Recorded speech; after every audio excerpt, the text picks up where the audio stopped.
কমলপুর মাদ্রাসা মসজিদ, গাছতলা ঘাট, ভৈরব।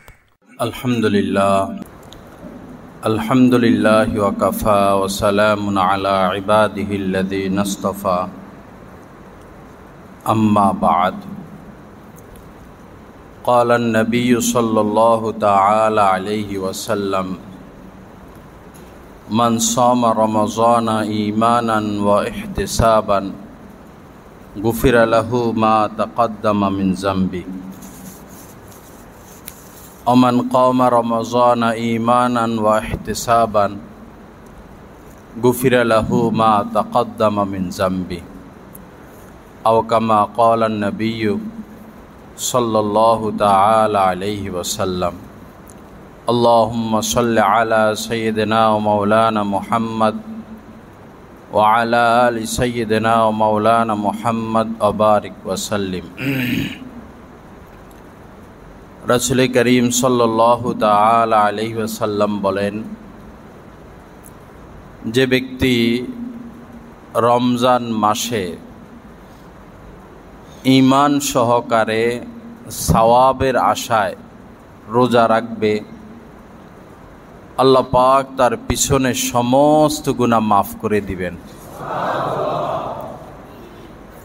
এবং যে ব্যক্তি রমজান মাসে ঈমান সহ সওয়াবের আশায় তারাবির নামাজ পড়বে, আল্লাহ পাক তারও সমস্ত গুনাহ মাফ করে দিবেন। অন্য হাদিসে এসেছে, ইউগফারু লাহুম ফি আখিরি ইয়াউমিহি,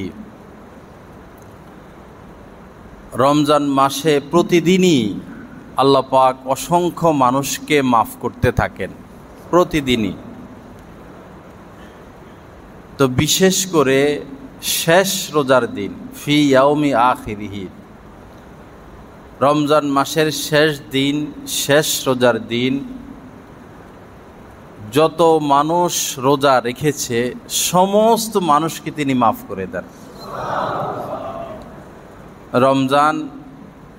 রমজানের রোজা এত বড় মর্যাদা সম্পন্ন বিষয়। আল্লাহ পাক জাল্লা জালালু আমাদেরকে কদর করার তৌফিক দান করেন। তো এক হাদিসে পাকের মধ্যে এসেছে, হযরতে উবাদা ইবনে সামিত রাদিয়াল্লাহু তাআলা আনহু থেকে বর্ণিত, একদিন রাসূল করিম সাল্লাল্লাহু তাআলা আলাইহি সাল্লাম বললেন, আতাকুম রমাযানু, রমজান মাস এসেছে,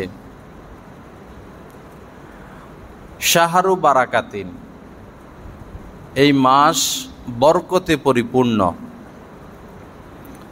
পুরাটা সময়, প্রত্যেকটা মিনিট, প্রত্যেকটা সেকেন্ড বরকত আর বরকত। আল্লাহ পাক, আল্লাহ রাসূল বলেন যে এই মাসে আল্লাহ পাক প্রচুর হারে রহমত নাজিল করেন এবং অনেক মানুষকে ক্ষমা করে দেন এবং প্রচুর পরিমাণে দোয়া কবুল করেন। আল্লাহ পাক ফেরেশতাদের নিকট গর্ব করে বলেন যে দেখো আমার বান্দারা এই মাসে কত বেশি ইবাদত করতেছেন। আল্লাহ পাক নিজে গর্ব করেন। অনেক সময় দেখা যায় কাহারও ৩-৪ জন সন্তান, তার মধ্যে একটা ছেলে ভালো হয়েছে, প্রতিষ্ঠিত হয়েছে, তো মা বাবার মুখে শুধু ওই বাচ্চা, ওই ছেলেটার কথা, আমার ছেলে এই হয়েছে, আমার ছেলে সেই হয়েছে। ছেলের বিভিন্ন গুণ যেখানেই বসে, যার সাথেই বসে, তার সাথে আলোচনা। কারণ হলো সে ওই ছেলের উপর খুশি। আর ছেলের কর্মের কারণে, কৃতকর্মের কারণে আনন্দ উপভোগ করে আর মানুষের কাছে সে আনন্দ শেয়ার করে। তো বান্দা যখন ব্যাপক হারে এই রমজান মাসের সময়টা কাজে লাগাতে থাকে, তখন আল্লাহ পাক খুশি হয়ে ফেরেশতাদের নিকট গর্বগৌরব করেন। রাসূল করিম সাল্লাল্লাহু তাআলা আলাইহি সাল্লাম বলেন যে আল্লাহ পাক তোমাদের মধ্যে প্রতিযোগিতা দেখতে চান। প্রতিযোগিতা, ইবাদত আমলের প্রতিযোগিতা, গুনাহ বর্জনের প্রতিযোগিতা। আল্লাহ পাক প্রতিযোগিতা দেখতে চান। সুতরাং ফাআরাউল্লাহা মিন আনফুসিকুম খায়রা, তোমরা আল্লাহকে ভালো কর্ম করে দেখাও। ফাআরাউল্লাহা, সৎ কাজ করে করে, ভালো কাজ করে করে আল্লাহকে দেখাও। সারাদিন কাজে এটা, আল্লাহ তোমার জন্য এই করলাম, আল্লাহ তোমার জন্য ওই করলাম, আল্লাহ তোমার জন্য ওই করলাম। এই রমজান মাস দিন আর রাতের কাজে এটা, আল্লাহকে নেক আমল করে করে দেখানো এবং আল্লাহকে বলা আল্লাহ তোমার জন্য। ইফতার তৈয়ার, সকলেই ইচ্ছে করলে খাইতে পারে, ক্ষুধাও আছে, পিপাসাও আছে, চাহিদাও আছে, কিন্তু কেউ তো খায় না। কেউ খায় না। কেন খায় না? 8-10 লক্ষ টাকা দিলেও তো কোনো রোজাদার খাবে না। আজান হোক, ইফতারের সময় হোক। তো এই যে মুহূর্তগুলো, এই মুহূর্তগুলো হচ্ছে আল্লাহ পাকের দয়া পাওয়ার সুযোগ, আল্লাহর অনুগ্রহ পাওয়ার সুযোগ, আল্লাহর সাথে প্রেম ভালোবাসা আরো বৃদ্ধি করার সুবর্ণ সুযোগ। ওই সময় আল্লাহকে বলা, আল্লাহ তোমারই সন্তুষ্টির উদ্দেশ্যে খাচ্ছি না। আবার যখন খাওয়া শুরু করব তখন আল্লাহকে বলা, আল্লাহ এখন তো তোমার হুকুম খাওয়া, এজন্য খাচ্ছি, তুমি আমার উপর সন্তুষ্ট হয়ে যাও, রাজি খুশি হয়ে যাও, তোমার রহমত দ্বারা আমাকে ঢাকিয়ে নাও, ঘিরিয়ে নাও। তা আল্লাহ রাসূল বলেন যে আল্লাহ পাক ফেরেশতাদের নিকট গর্বগৌরব করেন যে দেখো দেখো আমার বান্দারা কত ইবাদত করতেছে। এজন্য আল্লাহ রাসূল বলেন তোমরা ভালো কর্ম, সৎ কাজ করে করে, নেক কাজ করে করে আল্লাহকে দেখাও কে কত নেক কাজ করতে পারো। অথবা রাসূল করিম সাল্লাল্লাহু তাআলা আলাইহি সাল্লাম বলেন যে এই মাসটা এতটাই রহমতের মাস, এতটাই রহমতের মাস, মানে রহমত পাওয়ার এত সুযোগ সুবিধা থাকা সত্ত্বেও যে রহমত পেল না, ফা ইন্না শাকিয়া মান হুরিমা ফিহি রাহমাতুল্লাহি আযজা ওয়া জাল্লা। আল্লাহ রাসূল বলেন এত রহমতের সুযোগ সুবিধা থাকা সত্ত্বেও যে রহমত পেল না, বাস্তবেই সে হতভাগা, বাস্তবে সেই হতভাগা, কপাল পোড়া, তার কপাল খুলবে না। আল্লাহ পাক জাল্লা জালালু আমাদেরকে রহমত পাওয়ার তৌফিক দান করেন। আমার শায়েখ, আমার পীর মুর্শিদ হযরত মাওলানা শাহ আব্দুল মতিন বিন হুসাইন সাহেব দামাত বারাকাতুহুম হযরত আল্লাহ বলেন যে নদী এবং সাগর অনেক সময় উত্তাল থাকে, ঢেউয়ের উপরে ঢেউ, ঢেউয়ের উপরে ঢেউ। ওই সময় যারা এই নৌকা বা লঞ্চের উপর থাকে তারা হয়তো ভাবতে থাকে যে মনে হয় আর বাঁচবো না। অনেক সময় নদীর অবস্থা এমন হয়। তো হযরত বলেন নদী আর সমুদ্র যেমন কখনো কখনো উত্তাল থাকে, এই রমজান মাসে আল্লাহ পাকের রহমতও এরকম উত্তাল থাকে। মানে ব্যাপক হারে মুষলধারে বৃষ্টি যেমন বর্ষিত হতে থাকে, এই রমজান মাসে বান্দাদের প্রতি আল্লাহ পাকের দয়া আর অনুগ্রহ এভাবে বর্ষিত হতে থাকে। এখন লুটে নেওয়ার কাজ, আমরা লুটে নিব, আমরা আমাদের ভাণ্ড ভরব। 2 হাত দিয়েছেন আল্লাহ পাক, 2 হাত দিয়ে দিয়ে ভাণ্ড ভরব, এটাই আমাদের কাজ। সংসারের দুঃখ কষ্ট শেষ হয় না, আল্লাহর কাছে চাইব। ছেলে মেয়ে কথা শুনে না, আল্লাহর কাছে চাইব। অভাব অনটন দূর হয় না, আল্লাহর কাছে চাইব। যত দুঃখ, যত কষ্ট, যত মুসিবত, আল্লাহর কাছে চাইব। চাওয়ার ক্ষেত্রে ধৈর্য হারা না হওয়া, যে দোয়া তো দেখি কবুল হয় না, সমস্যা তো দূর হয় না। ভাই, কিছু সমস্যা আছে মৃত্যু পর্যন্ত আর দূর হবে না। কিছু সমস্যা এমন আছে, যেমন কিছু কিছু রোগ আছে যে এটা আর সারবে না, যেমন প্রেসার, ডায়াবেটিস, এজমা, অ্যালার্জি। এই রোগগুলো যার হয় আর দূর হয় না, ওষুধ খেয়ে যেতে হয়। তা আমাদের জীবনে আমাদের দাদা শায়েখ রহমতুল্লাহ আলাইহি বলেছেন, এরকম বহু সমস্যা যেগুলো কখনো দূর হবে না, এটার দ্বারা আল্লাহ সহজে আমাদেরকে জান্নাত দান করবেন। ওই সমস্যাগুলোর দ্বারা আল্লাহ পাক হাজারো মেহেরবানি আমাদের উপর করবেন। এজন্য বিচলিত হতে নাই। যেমন কাহারও স্ত্রীর সাথে মিলমিশ হয় না, ব্যবহার খারাপ হয়, স্বামীর ব্যবহার খারাপ অথবা স্ত্রীর ব্যবহার খারাপ, হয়তো এই সমস্যা কোনো দিন আর দূর হবে না। এরকম বহু সমস্যা থাকতে পারে। এটা মূলত আল্লাহর রহমতই এক হিসাবে। কারণ ইবাদত বন্দেগী করে হয়তো আপনি আমি ওই পরিমাণ আল্লাহ পাকের নৈকট্য হাসিল করতে পারবো না। এজন্য এই বিপদ মুসিবতের দ্বারা সহজে আল্লাহ পাক আমাদেরকে সেই নৈকট্য দান করবেন, সেই সওয়াব দান করবেন, জান্নাত দান করবেন। কিন্তু আমরা আল্লাহর কাছে চাইতে কার্পণ্যতা করব না, চাইতে থাকবো।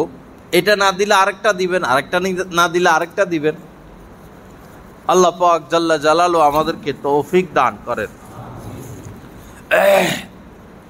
রাসূল হযরত আবু হুরায়রা রাদিয়াল্লাহু তাআলা আনহু থেকে বর্ণিত, রাসূল করিম সাল্লাল্লাহু তাআলা আলাইহি সাল্লাম বলেন যে এই রমজানকে উপলক্ষ করে আল্লাহ পাক জাল্লা জালালুহু এই বান্দাকে বিশেষ 5টি পুরস্কার দিয়েছেন, মর্যাদা দিয়েছেন। এমন পুরস্কার, এমন মর্যাদা, এমন সম্মান যেটা পূর্ববর্তী কোনো উম্মতকে দেওয়া হয় নাই। এমন 5টি বিষয়, এমন 5টি আসন, মর্যাদা এই রমজান উপলক্ষে আল্লাহ পাক এই উম্মতকে দিয়েছেন, যেটা পূর্ববর্তী কোনো উম্মতকে দেওয়া হয় নাই। প্রথমটা হচ্ছে, রাসূল করিম সাল্লাল্লাহু তাআলা আলাইহি সাল্লাম বলেন, খলুফু ফামিস সাইমি আতিয়াবু ইনদাল্লাহি মির রিহিল মিস্ক। রোজা রাখলে বিশেষ করে জোহরের পর থেকে বা আসরের পরে মুখ থেকে একটা গন্ধ আসে। এটাকে হাদিসের পরিভাষায় খলুফুন বলা হয়েছে। রোজাদারের মুখের এই গন্ধটা, রোজাদারকে আল্লাহ পাক এতটা ভালোবাসেন, এতটা পছন্দ করেন, এতটা মহব্বত করেন যে রোজাদারের মুখের এই দুর্গন্ধটা মর্যাদার বিচারে আল্লাহ পাকের নিকট মেশকে আম্বরের চেয়েও শ্রেষ্ঠ।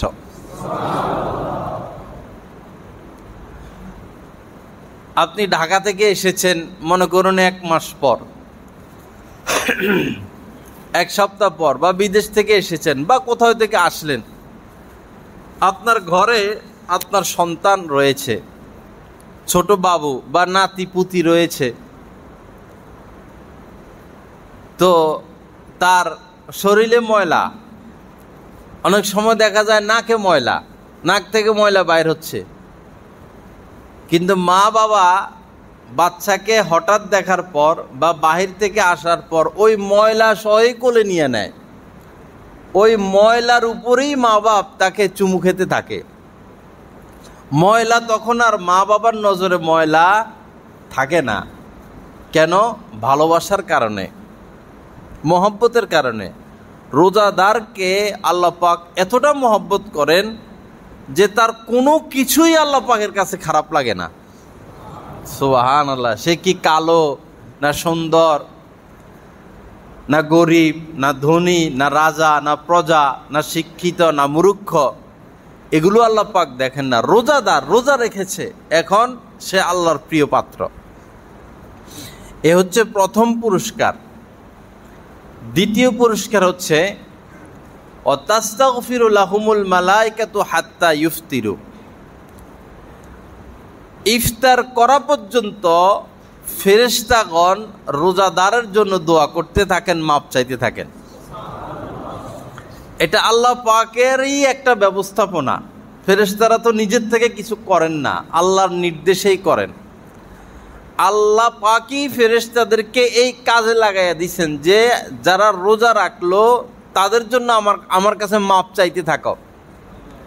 তো আল্লাহ যে এই ব্যবস্থা করলেন, উদ্দেশ্য কি এই যে তিনি মাফ করবেন না? উদ্দেশ্য এই না, মাফ করার একটা বাহানা, একটা রাস্তা তিনিই খুলে দিলেন। উদ্দেশ্য মাফ করে দেওয়া। এটা হলো দ্বিতীয় পুরস্কার। তৃতীয় পুরস্কার হলো ওয়ায়ুযায়্যিনুল্লাহু কুল্লা ইয়াউমিন জান্নাতাহু। আল্লাহ পাক নিজে প্রতিদিন রোজাদারদের জন্য জান্নাতকে নতুনভাবে সাজিয়ে তোলেন নিজে। অনেক সময় দেখা যায় সন্তান শহরে গেল পড়ালেখা করতে বা বিদেশে আছে, তো সন্তানের রুমটা, যে রুমে ছেলে থাকে, মা বারবার ওই রুমে যায়, যাইয়া ছেলের জামা দেখে, কাপড় দেখে, চৌকি দেখে, খাট দেখে, বালিশ দেখে, ময়লা নাই তাও পরিষ্কার করে। সন্তানের প্রতি ভালোবাসার কারণে, পরিষ্কারের প্রয়োজন নাই তাও পরিষ্কার করে, ভালোবাসার মহব্বতের কারণে। আল্লাহ পাক রোজাদারকে এতটা মহব্বত করেন, এতটা ভালোবাসেন, ওই ভালোবাসার কারণে নিজে প্রতিদিন রোজাদারদের জন্য রোজাদারের জান্নাতকে তিনি সাজাইতে থাকেন। সুবহানাল্লাহ। আল্লাহ কত আমাদেরকে ভালোবাসেন, আমরা সেই ভালোবাসার মূল্যায়ন কি করলাম, কি দিলাম? ভালোবাসার বিনিময় ভালোবাসা দিতে হয়। আর আল্লাহ মূলত আমাদের থেকে ভালোবাসাই চান। ইবাদত বন্দেগী আমরা আর কি করব? আমরা তো দুর্বল। কোটি কোটি ফেরেশতা রয়েছেন যারা দিন ও রাত তাসবিহ পাঠ করতেছেন। কোটি কোটি ফেরেশতা রয়েছেন যারা রুকু অবস্থায় আছেন, কিয়ামত পর্যন্ত রুকু দিবেন। কোটি কোটি ফেরেশতা আছে যারা সেজদায় পড়ে আছেন, কিয়ামত পর্যন্ত সেজদায় থাকবেন। তো ইবাদত করার মতো তো বহু কিছুই আছে। সমস্ত মাখলুক আল্লাহর ইবাদত করে, আল্লাহ পাকের প্রতি সেজদাবনত আছেন। তা আমরা তো দুর্বল, আমরা কি ইবাদত করব? আমাদের দ্বারা কতটুকু সম্ভব আল্লাহর শান মান অনুযায়ী। কিন্তু আল্লাহ পাক আমাদের কাছে ভালোবাসা চান, ভালোবাসা, যে আমাকে ভালোবেসে দেখাও। ওয়াল্লাযীনা আমানু আশাদ্দু হুব্বান লিল্লাহ। মুমিনের পরিচয় আল্লাহ পাক দিয়েছেন যে মুমিন তো আমার প্রেমে, আমার ভালোবাসায় ছটপট ছটপট করতে থাকবে, অস্থির থাকবে, বিকারগ্রস্ত থাকবে যে আল্লাহ তোমাকে চাই, তোমাকে ছাড়া আমি বাঁচব না। একটা ছেলে যদি কোনো মেয়ের প্রেমে পড়ে তো দিন রাত তার মধ্যে এক অস্থিরতা, কিসের গাড়ি আর কিসের বাড়ি, কিসের টাকা আর কিসের পয়সা, কিসের নেতৃত্ব, পাগল হয়ে যায়, পাগলের মতো ছুটতে থাকে, দিশে হারা হয়ে যায় সামান্য এক নারীর প্রেমে পড়ে। তো এই নারীকে তো সৃষ্টি করেছেন আল্লাহ পাক। তো কোনো বান্দা যদি বাস্তব অর্থে আল্লাহর প্রেমে পড়ে, আল্লাহকে ভালোবাসতে পারে, সে তো এরকম দিশেহারা থাকবে। দিশেহারা বলতে দুনিয়া থেকে দিশেহারা। সে ক্ষমতার প্রতি তার লোভ থাকবে না, অর্থের প্রতি তার লোভ থাকবে না, যশ খ্যাতির প্রতি তার লোভ থাকবে না, দুনিয়ার প্রতি তার নজর থাকবে না। তার নজর শুধু আখেরাত, তার নজর শুধু আল্লাহর মহব্বত, তার চাহিদা শুধু আল্লাহর নৈকট্য, কিভাবে আরও আল্লাহর কাছে বুঝতে পারে, কিভাবে আরও আল্লাহকে পেতে পারে।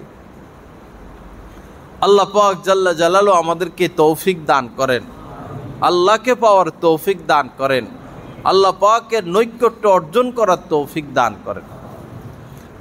তো তৃতীয় পুরস্কার হলো অয়ুজাইয়িনুল্লাহু কুল্লা ইয়াউমিন জান্নাতাহু। আল্লাহ পাক প্রতিদিন জান্নাতকে রোজাদারদের জন্য সাজাতে থাকেন। চতুর্থ পুরস্কার হলো অতুসফাদু ফিহি শায়াতিন। রোজাদাররা যেন ভালোভাবে ইবাদত বন্দেগী করতে পারে, এজন্য শয়তানদেরকে বেঁধে ফেলা হয়। শয়তানরা অন্য মাসের মতো আর ধোঁকা দিতে পারে না। চতুর্থ পঞ্চম যে পুরস্কার আল্লাহ পাক আল্লাহ রাসূল ঘোষণা দিয়েছেন সেটা হলো অয়গফারু লাহুম ফি আখিরি ইয়াউমিহি। প্রতিদিন প্রতি মুহূর্তে আল্লাহ তো মাফ করতেই থাকেন, বিশেষ করে যারা রোজা রাখে শেষ দিন, রমজানের শেষ দিন পাইকারি হারে সকলকে আল্লাহ পাক মাফ করে দেন।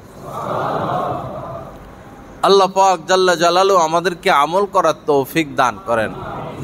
এজন্য আসুন ভাই, রমজানটা কাজে লাগাই, প্রত্যেকটা সময় কাজে লাগাই, প্রত্যেকটা মিনিট কাজে লাগাই। চুপচাপ বসে আছি, কাজ নাই, একবার বলে নিলাম লা ইলাহা ইল্লাল্লাহ, কাজ হয়ে গেল। জান্নাতে গেলে মানুষের কোনো আফসোস থাকবে না, আল্লাহ পাক সমস্ত চাহিদা পুরা করবেন। জান্নাত এমন একটা বিষয় শুধু বান্দার আফসোস থেকে যাবে, একটা বিষয়, জান্নাতীদের কোনোই আফসোস থাকবে না। জান্নাতে যাওয়ার পর সমস্ত চাহিদা আল্লাহ পুরা করবেন, যা চাইবেন তাই দিবেন। আফসোস শুধু একটা বিষয় থাকবে, সেটা হলো দুনিয়াতে যে সময়গুলো অযথা নষ্ট করেছে। দুনিয়াতে বান্দা যে সময়গুলো অযথা নষ্ট করছে, এই অযথা বেহুদা যে সময়গুলো নষ্ট হচ্ছে, এগুলোর কারণে জান্নাতে গিয়ে আমরা আফসোস করব। দেশে কি হলো, আন্তর্জাতিক বিশ্বে কি হলো, অমুকের কি হলো, তমুকের কি হলো। কিছু মানুষের কামে আছে সারাদিনই আলোচনা, এই গবেষণা। ফেসবুক এটা তো একটা ব্যবসা, পত্রপত্রিকা, মিডিয়া, তা এটাও তো তাদের একটা ব্যবসা। তো তারা তাদের ব্যবসা চাঙ্গা রাখতে হবে না, ব্যবসা গরম রাখতে হবে না। দোকানে মাল না থাকলে কেউ এই দোকানে আসবে, কাস্টমার আসবে। তো দোকানদার তার দোকানকে চাঙ্গা রাখে নতুন নতুন মালের দ্বারা। আর এই মিডিয়াগুলো তাদের মিডিয়া গরম রাখে নতুন নতুন খবরের দ্বারা। এটা সত্য হোক বা মিথ্যা হোক, নিজেরাই একটা কিছু তৈরি করে ফেলবে। আর আমরা ওইটার পিছে পড়ে থাকি, অমুকের এই হয়েছে, তমুকের এই হয়েছে। ভাই, কবরে রাইখা আসলে দুনিয়ার আর খবর পাইবেন? কে বাঁচলো, কে মরলো, কার কি হলো, কে অ্যারেস্ট হলো, কে জেলে গেল, আল্লাহ ছাড়া তো উপায় নাই। এই খবরের পিছে এত না পড়া, অযথা গল্প স্বল্পের পিছে এত না পড়া, যেটা আমার দুনিয়ারও কোনো উপকারে আসে না, আখিরাতেরও উপকার আসে না, এরকম কাজকর্ম কথাবার্তা থেকে বিরত থাকা। আল্লাহ পাক জাল্লা জালালু আমাদেরকে তৌফিক দান করেন, আমাদেরকে উদ্যোগ নেওয়ার তৌফিক দান করেন। আল্লাহ আমাদেরকে হিম্মত দান করেন। কত সুন্দরভাবে আল্লাহ রাসূল উৎসাহ দিয়েছেন যে ইয়া বাগিয়াল খায়রে আকবিল, হে নেককার সৎ মানুষ, তোমার সৎ কাজকে আরো বাড়িয়ে দাও। রমজান আসছে, রোজা আসছে, এখন বসে থেকো না, সময়টা কাজে লাগাও। আগে যে পরিমাণ ইবাদত করেছো এখন ইবাদত বাড়িয়ে দাও। ইয়া বাগিয়াল খায়রে আকবিল ওয়া বাগিয়া শাররে আকসির। আর যে পাপ কর্মে লিপ্ত আছো, আর কত পাপ করবা? রমজান মাসেও পাপ করবা, তা আর তোমার তওবার সুযোগ হবে কখন? রমজানেও যদি হাজারো পাপ আর গুনাহ আর অপরাধের মধ্যে লিপ্ত থাকি, কুদৃষ্টিতে লিপ্ত থাকি, কুচিন্তায় লিপ্ত থাকি, গীবত শেখায়তে লিপ্ত থাকি, আর ভালো হব কবে? ভালো হওয়ার সময় তো এটা। হাসপাতালে নিল, ডাক্তারের দ্বারা চিকিৎসা করলো, সুস্থ হলো না। হাসপাতালে ভর্তি করলো, তাও সুস্থ হলো না। স্পেশাল হাসপাতালে নেওয়া হলো, তাও সুস্থ হচ্ছে না। অবশেষে আইসিইউতে নেওয়া হলো সুস্থতার জন্য। আইসিইউ লাইফ সাপোর্ট পর্যন্ত তার কোনো উন্নতি নাই। বুঝতে হবে সে শেষ, টাইম নাই। সারা মাস আমার সংশোধন হলো না, ওয়াজ মাহফিলেও হলো না, বিভিন্ন ইবাদত বন্দিগিতে হলো না, বিভিন্ন তালিম তরবিয়ত চেষ্টার দ্বারাও আমার সংশোধন হলো না। সর্বশেষ রাস্তা আইসিইউ, এই রমজান। এখন আমরা লাইফ সাপোর্টে আছি, এসলাহের লাইফ সাপোর্ট আইসিইউতে আছি। এখনও যদি সংশোধন না হয়, এখনও যদি ফিরে না আসি, এখনও যদি গুণামুক্ত হতে না পারে, বুঝতে হবে আমি কপাল পোড়া, আমরা কপাল পোড়া। মান আদ্রাকা রমাজানা ফালাম ইউগফার লাহু কুলতু আমিন। জিবরিল আমিন বললেন যে যারা রমজানের মতো এত বড় সুযোগ পাওয়ার পরেও গুনাহ মাফ করাইতে পারলো না, তারা ধ্বংস হোক। আল্লাহ রাসূল বললেন আমিন। এটা একটা ধমকাধমকির মতো। এত সুযোগের পরও তুমি এখনো আগের অবস্থায় আছো। একজন মুসলমান, একজন ইমানদারের সীমা লঙ্ঘন প্রমাণের জন্য এতটুকুই যথেষ্ট, সে রমজান চলতেছে এখনো সে সেভ করে, রমজান অবস্থায় সেভ করে। বহু মানুষ আছে রোজাও রাখে দেখি, আবার সেভও করে।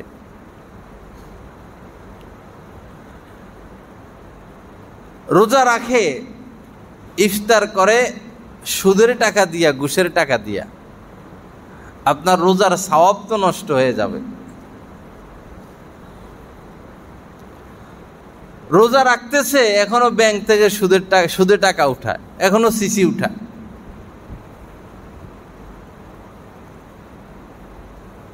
এটা কপাল পোড়া, এটা দুর্ভাগাদের লক্ষণ। ব্যাংকের সাথে সম্পৃক্ত হওয়া মানে নিজেকে শেষ করে দেওয়া।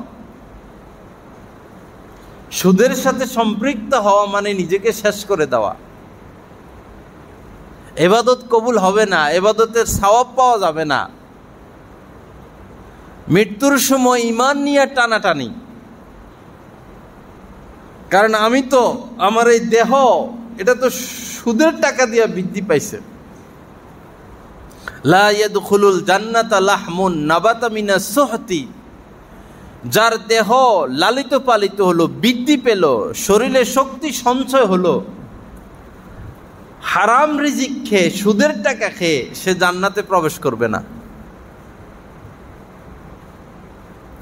ভাই, বাংলাদেশ এমন এক দেশ, রিক্সা চালাইলেও 1000 টাকা কামানো যায়, জুতার কাজ করলেও 1000 টাকা, 700-800 টাকা কামানো যায়। সেই দেশে ব্যাংকে যাওয়া লাগে, এনজিওদের কাছে যাওয়া লাগে, সুদে টাকা নেওয়া লাগে। এত বড় স্বপ্ন দেখার দরকার কি? সন্তানদেরকে আপনি দিয়ে যাবেন, পুরাটা পৃথিবীও যদি সন্তানদেরকে দিয়ে যান, মনে রাখবেন তারা সন্তুষ্ট হতে পারবে না, আপনি তাদেরকে সন্তুষ্ট করতে পারবেন না, সম্ভব না। এই ইদানিংয়ের ঘটনা, এক কোটিপতি তার সন্তানদের মাঝে সম্পদ বন্টন করে দিয়েছেন, নিজের হাতেও কিছু রেখেছেন। তা আমি শুনেছি সন্তানদেরকে তিনি 300 কোটি টাকা দিচ্ছেন। 300 কোটি টাকার সম্পদ, 300 কোটি টাকার সম্পদ, নগদ টাকা, বিল্ডিং টিল্ডিং, মার্কেট মুর্কেট। তাও তার সন্তানরা তার উপর সন্তুষ্ট না, অসন্তুষ্ট, রাগের ছোটে কথা বলে না, রাস্তায় দেখা হইলে আরেক দিকে ফিরে চলে যায়। 300 কোটি টাকা পাওয়ার পরেও সন্তান পিতার উপর সন্তুষ্ট হতে পারলো না, আপনি কত দিবেন? সন্তান সন্তান করতে করতে তো আপনি শেষ। করুণা মরলে তো লাশটাও ধরবে না, ধরবে? কাছে আসবে? আলেম ওলামাদের মর্যাদা বুঝুন। বহির্বিশ্বে করুণার রুগী মারা যায়, হায়রে কত হেনস্থা। মরছে তো বেচারা, আর কেউ কাছে আসে না। মেশিন দিয়া কিসের গোসল মোসল, গাড়িতে উঠায় মেশিন দিয়া কবর খনন করে, ওই রশি মশি দিয়া দূরের থেকে এরকম ফালাইয়া দেয়। কত অপমান, কত লাঞ্ছনা। কোন রাষ্ট্রে? যে রাষ্ট্রে ওলামা ইকরাম নাই। আর যে রাষ্ট্রে আলেম ওলামা আছেন, আলেম ওলামারা মুসলমানের লাশকে এভাবে অপমানের সাথে কবরে ফেলতে দেন না। এখন পর্যন্ত যত করুণার রোগী আক্রান্ত হয়, আলেমরাই ফ্রি গোসল করাইয়া দেন, কাফন পরাইয়া দেন, জানাজা পড়ান, নিজ হাতে কবরে রাখেন। এরপরেও আলেমদের প্রতি আমাদের বিদ্বেষ, ভালোবাসতে পারি না, মহব্বত করতে পারি না। ভাই, আপনি যদি প্রধানমন্ত্রীর সন্তানের সাথে বিদ্বেষ রাখেন, প্রধানমন্ত্রীর সাথে আপনার সম্পর্ক কেমন থাকবে? উদাহরণস্বরূপ, প্রেসিডেন্টের আত্মীয় স্বজনের সাথে আপনার বিদ্বেষ, তাদের ক্ষতি সাধনই আপনার উদ্দেশ্য, তাদের সাথে আপনার মহব্বত হয় না, তো প্রেসিডেন্টের সাথে আপনার মহব্বত, সম্পর্ক, ভালোবাসা, তার থেকে সুযোগ সুবিধার কি আশা আপনি করতে পারেন?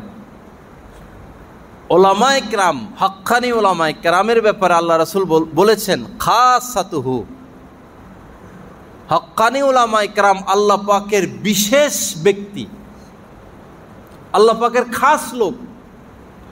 তাদের সাথে যারা বিদ্বেষ করবে, দুনিয়াতেও তাদের কল্যাণ হবে না, মৃত্যুর পরেও তাদের কল্যাণ হবে না।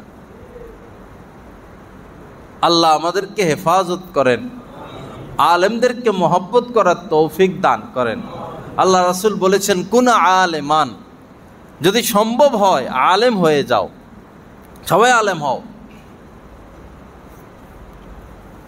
অনেকে এই কারণে আলেম হইছেন যে বিভ্রান্তি চতুর্দিকে, এক একজন এক এক কথা বলে, কেউ এদিকে টানে, কেউ সেদিকে টানে, কেউ ওইদিকে টানে,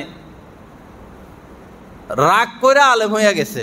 অথচ ডাক্তারি শেষ করলো, বিই পাস করলো, এমএ পাস করলো, বড় ইঞ্জিনিয়ার, বুড়ো বয়সে এসে আলেম হয়ে যাচ্ছে। বৈরুবে নাই, ঢাকা শহরে এমন আছে নৈশ মাদ্রাসা, মাগরিব বা এশার পর শুরু হয় ক্লাস, বয়স্ক চাকরিজীবীদের জন্য। 1-2 ঘন্টা পরে প্রতিদিন এসে এসে নৈশ মাদ্রাসা। পরে দেখা যায় এক পর্যায়ে এরাও আলেম হয়ে যায়, নৈশ প্রতিষ্ঠান। এটা হওয়া দরকার। তো কুনা আলেমান, আলেম হও, আও মুতাআল্লিমান, অথবা আলেমের ছাত্র হও, শীর্ষ হও, আও মুঈনান, অথবা আলেমের সহযোগী হও। আলেম হও, আলেমের ছাত্র হও, আলেমের সহযোগী হও। 5 নাম্বার হলো ওয়ালা তাকুন খামেস, যদি এগুলো হতে না পারো, এগুলোর বাহিরে কিছু হইও না।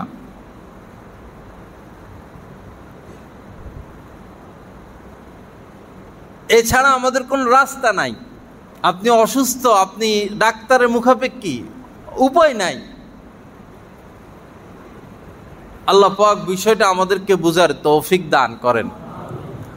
তো যাই হোক, রমজান মাস চলতেছে, সুযোগ ভাই, সুযোগ হাতছাড়া করবেন না। বহু সুযোগ হাতছাড়া হয়ে গেছে। 2-3 দিন তো চলেই গেল, সামনের সময়টা একটু কাজে লাগানো, বিশেষ করে আল্লাহর কাছে কান্দার চেষ্টা করা, একটু আগে উঠে একা একা নির্জনে 2 রাকাত পারি, 4 রাকাত পারি পড়লাম, পড়ে আল্লাহর দরবারে একটু হাত উঠাইলাম, কান্নার চেষ্টা করলাম, কান্নার ভান করলাম, আল্লাহর কাছে চাইলাম, আল্লাহর সাথে সম্পর্ক বাড়াইলাম, নিজের দুর্বলতাগুলো বলে দেওয়া, আল্লাহ আমি তো অমুক অমুক পাপ ছাড়তে পারি না, গুনাহ ছাড়তে পারি না, তুমি তৌফিক দাও, মুত্তাকি হওয়ার তৌফিক দাও, তোমার প্রিয় বান্দা হওয়ার তৌফিক দাও। এভাবে আল্লাহর কাছে চাওয়া, দিন রাত তাসবিহ পাঠ করতে থাকা, কোরআনে কারীমের তেলাওয়াত করা, চায়ের দোকানে আড্ডা না দেওয়া, বন্ধু মহল যাদের সংস্পর্শে বসলে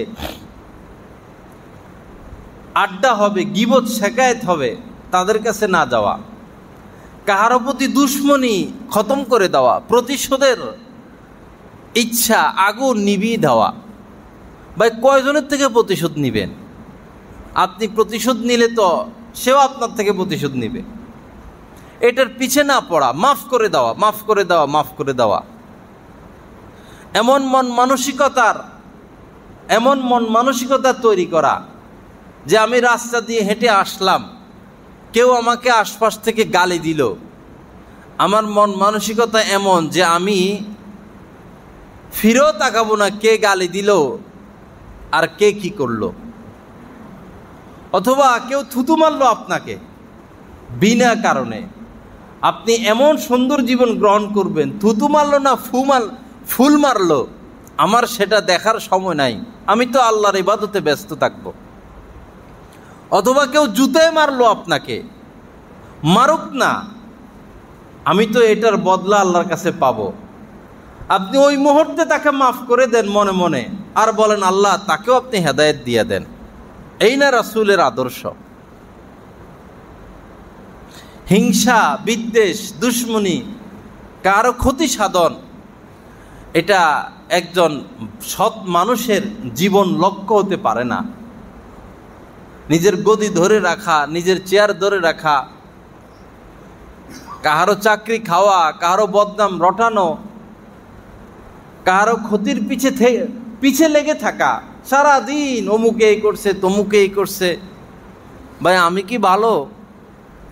আমি তো ডাস্টবিনে বসবাস করি, হাজারো অপরাধে আমি লিপ্ত, আরেকজনের অপরাধ দেখার সময় কোথায়?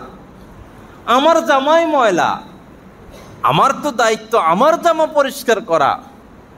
আমার শরীর ময়লা, আমার দায়িত্ব আমার শরীর পরিষ্কার করা।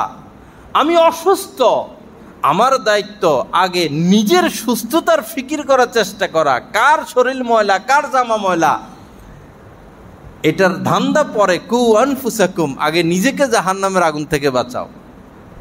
কুল্লু বানি আদম খাত্তা, ফাইনাল কথা আল্লাহ রাসূল বলে দিয়েছেন, প্রত্যেক বনি আদমের কিছু না কিছু ভুল আছে, ভুলের মধ্যে আছে, দোষ ত্রুটি আছে। আরেকজনের দোষ খুঁজতে খুঁজতে খুঁজতে খুঁজতে জীবনই তো শেষ। আমার ইসলাহ কখন হবে, সংশোধন কখন হবে, আমি কখন আল্লাহওয়ালা হব? আমি আল্লাহর কতটুকু নৈকট্য অর্জন করলাম, ইবাদতে কতটুকু মনোনিবেশ হলো, আল্লাহর মহব্বত আমি কতটুকু পেলাম, সেটা দেখার বিষয়। আল্লাহ পাক জাল্লা জালাল অন্যকে সংশোধন করতে করতে অনেকে নিজের জীবন শেষ, এখনো কুদৃষ্টিতে লিপ্ত। অন্যের সংশোধনের ফিকির করতে করতে অমুক হেদায়েত পাওয়া যাক, অমুক হেদায়েত পাওয়া যাক, অমুককে ঠিক করা দরকার, অমুককে বাইর করা দরকার, এই ধান্দায় পড়া নিজের জীবন যে শেষ হয়ে যাচ্ছে, নিজের যে কোনো সংশোধন হচ্ছে না, নিজে যে আল্লাহর দিকে অগ্রসর হচ্ছি না, এই খবরে নাই। আর কিছু ভাইরা আছে সারাদিন নিজের ঢোল পিটায়। নিজের ঢোল পিটানো বাবা ছেড়ে দেই, লাভ নাই। ঢোল পিটাইলে সব শেষ। আমি অমুক মসজিদে অত হাজার টাকা দিয়েছি, অমুক মাদ্রাসায় অত টাকা দিয়েছি, 10 বছর ধরে আমার তাহাজ্জুদ ছোটে না, 20 বছর ধরে আমার আমি এস্ট্রাক পড়ি, 12 বছর ধরে ফজরে পরে ইয়াসিন তেলাওয়াত করি, 8-10 রাষ্ট্র সফর করেছি, 20 রাষ্ট্র সফর করেছি, প্রতি বছর আমি চিল্লা দিই, 3 চিল্লা হয়েছে আমার, আমাকে আমির সব বানাইয়া দিছে, এই হয়েছে, এতবার হজ করলাম, এতবার উমরা করলাম। এই যে নেক আমলের ঢোল পিটানো, এটা ঠিক না। এই ঢোল পিটানোর দ্বারা বোঝা যায় যে আপনি মানুষকে দেখানোর জন্য, জানানোর জন্য, শোনানোর জন্য আপনি ইবাদত করেছেন। ইবাদত তো হবে আল্লাহর জন্য, ইন্নামাল আমালু বিন্নিয়াত, আল্লাহর জন্য। হাদিস শরীফের মধ্যে এসেছে প্রত্যেক নেক আমলকে আল্লাহ পাক 10 গুণ থেকে 700 গুণ পর্যন্ত বৃদ্ধি করেন। একটা নেক আমলের সওয়াবকে 10 গুণ থেকে 700 গুণ পর্যন্ত বাড়াইয়া দেন। এটা ইখলাসের বদৌলতে, যার ইখলাস যত বেশি সে তত বেশি সওয়াব পায়। এজন্য ইখলাসের সাথে আল্লাহর ইবাদত করা, আল্লাহর জন্য। ডান হাতে হাদিস শরীফে আছে, ডান হাত এমনভাবে সদকা করবা, দান করবা, ডান হাতে দান করছো তোমার বাম হাত যেন টের না পায়। এত গোপনীয়তার সাথে, অর্থাৎ এমন ইখলাসের সাথে আমল করো। আল্লাহ পাক ঢোল পিটানো থেকে আমাদেরকে হেফাজত করেন। আল্লাহ আমাদেরকে সহি বুঝ দান করেন, গুনাহ থেকে বাঁচার তৌফিক দান করেন। তো এই যে রোজা আল্লাহ পাক দিলেন, কেন দিলেন? ফাইনাল কথা এটা। কোরআন যে নাজিল করলেন, কেন কোরআন নাজিল করেছেন? কোরআনের প্রথম যে লাইন আলিফ লাম মিম, সূরা বাকারার প্রথম কথা লা রাইবা ফিহ, এই কোরআনে কোনোই সন্দেহ নাই। হুদাল লিল মুত্তাকিন, এই কোরআনে তো সন্দেহ নাই, কোনো ভুল নাই, ভুল ত্রুটির ঊর্ধ্বে। তো এই কোরআন আমি কেন নাজিল করলাম? প্রথম কথাই হুদাল লিল মুত্তাকিন, এই কোরআন আমি দিলাম যেন তোমরা সবাই মুত্তাকি হয়ে যাও, পরহেজগার হয়ে যাও, গুনাহমুক্ত হয়ে যাও, আল্লাহওয়ালা হয়ে যাও। প্রথমেই আল্লাহ জানাই দিলেন কেন রোজা দিলাম, কোরআন দিলাম। আমাদের মধ্যে এমনও আছে অনেকে কোরআন তাফসির নিয়ে ব্যস্ত। এ আয়াতের তাফসির কি, ওই আয়াতের ব্যাখ্যা কি, এ আয়াতের তারকিব কি, ওই আয়াতের তর্জমা কি, এটা নিয়ে ব্যস্ততা। এই আয়াতের দ্বারা আল্লাহ পাকের উদ্দেশ্য কি, আল্লাহ কি চান, এটা নিয়ে ব্যস্ততা নাই, এটা নিয়ে ব্যস্ততা নাই। কোরআন দিলেনই তো এই কারণে যেন গুণমুক্ত হতে পারে, ওই দিকে আমাদের অগ্রসর কতটুকু। রোজা দিলেন কেন দিলেন? যে আয়াতের দ্বারা আল্লাহ পাক রোজা ফরজ করেছেন, সেই আয়াতেই বলে দিয়েছেন কেন রোজা দিলাম। আল্লাহ পাক জাল্লা জালালুহু কোরআনে কারীমের মধ্যে বলেন কুতিবা আলাইকুমুস সিয়াম, তোমাদের উপরে রমজান মাসে রোজা রাখাকে ফরজ করলাম, আবশ্যকীয় করলাম। এক হাদিসে এসেছে কেউ যদি একটা রোজা ছেড়ে দেয়, সারা বছর সারা জীবনও যদি সে রোজা রাখে, এই রোজার ক্ষতিপূরণ হবে না, এই একটা রোজার ক্ষতিপূরণ হবে না, একটা ফরজ রোজার ক্ষতিপূরণ হবে না। সারা জীবনে যদি নফল রোজা রাখে, একটা রোজার মর্যাদা কত বড়। আল্লাহ পাক বলেন যে কুতিবা আলাইকুমুস সিয়াম, রমজান মাসে রোজা রাখা তোমাদের জন্য ফরজ করলাম। কামা কুতিবা আলাল্লাযীনা মিন ক্বাবলিকুম, যেমনইভাবে তোমাদের পূর্ববর্তী উম্মতদের জন্য ফরজ করেছিলাম। কেন কেন রোজাকে ফরজ করলেন আল্লাহ পাক? আল্লাহ নিজে বলতেছেন লাআল্লাকুম তাত্তাকুন, যেন তোমরা পরহেজগার হও, মুত্তাকি হও, গুনাহমুক্ত হও। ভাই সেহরি খাই, ইফতার করি, তারাবি পড়ি, রোজা রাখি, কিন্তু নজর খারাপ, নজর খারাপ। এখনো কুদৃষ্টি, যত মহিলা সামনে পড়ে সকলকেই দেখি। সুশ্রী ছেলে যাদের চেহারায় আকর্ষণ, বহু মানুষকে দেখা যায় যে এই পাপে লিপ্ত। বেগানা নারীদের থেকে যেভাবে নজরকে বাঁচানো ফরজে আইন, সুশ্রী ছেলে, আকর্ষণীয় ছেলে, শাহওয়াতের দৃষ্টিতে তাদের থেকেও নজর বাঁচানো ফরজ। শাহওয়াতের সাথে, কাম উদ্দীপনার সাথে তাদের দিকে তাকানো হারাম। সব ঠিক আছে, নজর এখনো খারাপ। সব ঠিক হলো, সব ঠিক বলতে সেহরিও ঠিক, ইফতারও ঠিক, তারাবিও ঠিক, রোজাও ঠিক, কিন্তু এখনো সমালোচনায় লিপ্ত, অন্যের দোষ চর্চায় লিপ্ত।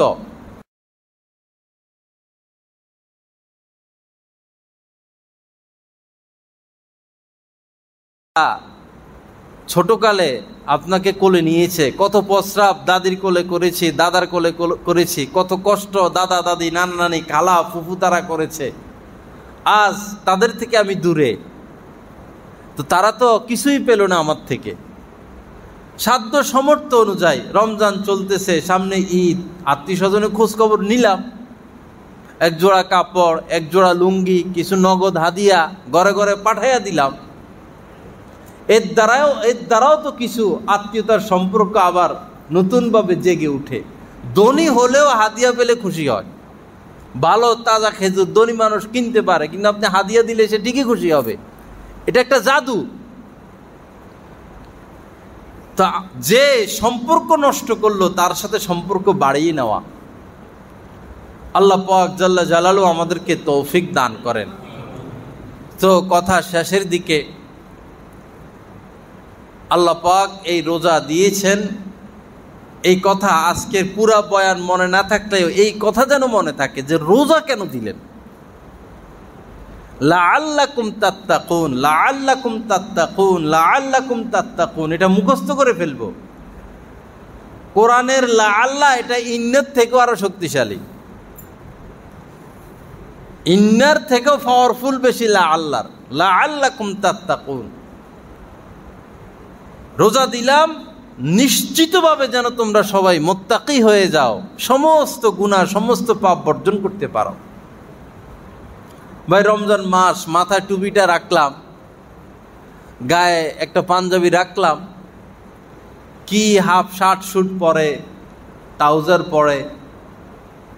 ভাই নবীর পোশাকের চেয়ে শ্রেষ্ঠ পোশাক আর কি হতে পারে? অনেকে ফতুয়া পরে। আল্লাহর ঘরে আসলাম, খুজু জিনাতাকুম ইনদা কুল্লে মসজিদ, না?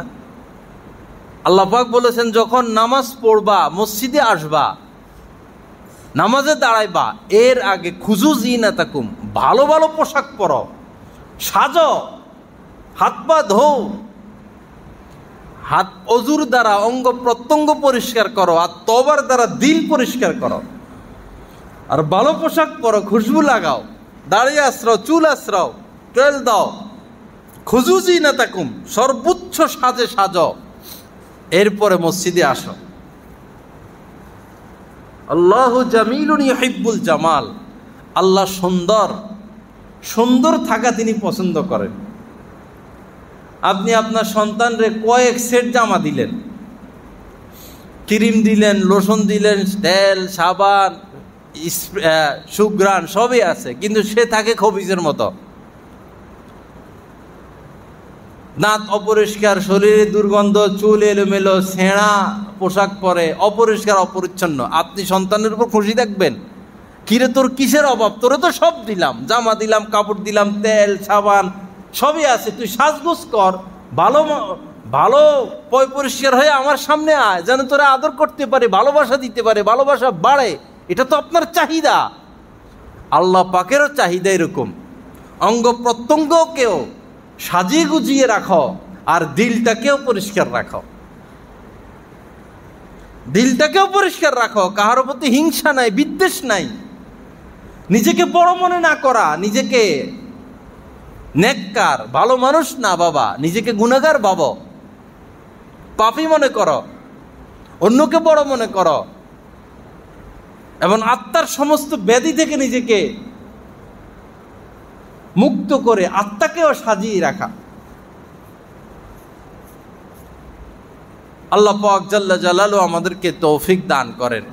তো সর্বশেষ কথা, আল্লাহ কেন রোজা দিলেন? সমস্ত বদ অভ্যাস বর্জন করার জন্য। বদ অভ্যাস, সিগারেটের অভ্যাস। দাদা যদি সিগারেট খায়, নাতিরা হাসে না? বুড়ো কয় দেখো, বুড়া বুড়া বুড়া এটা এখনো বিড়ি খায়, কয় কি না?